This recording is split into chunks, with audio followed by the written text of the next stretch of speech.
condition haala wayii waan haala irratti hundaa'u fakkeenyaaf amma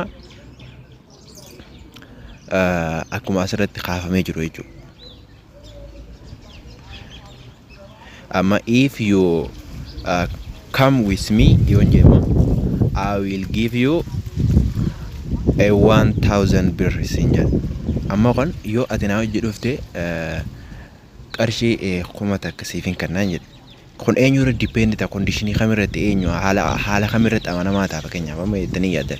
If kana yoo dhufte dhuga yoo inni dhufe amma fakkeenyaaf dhufte ati yoo dhufte garuu ammoo an yoon dhuftees garuu an kannuu fi kannuu dhabuus danda'a jechuudha.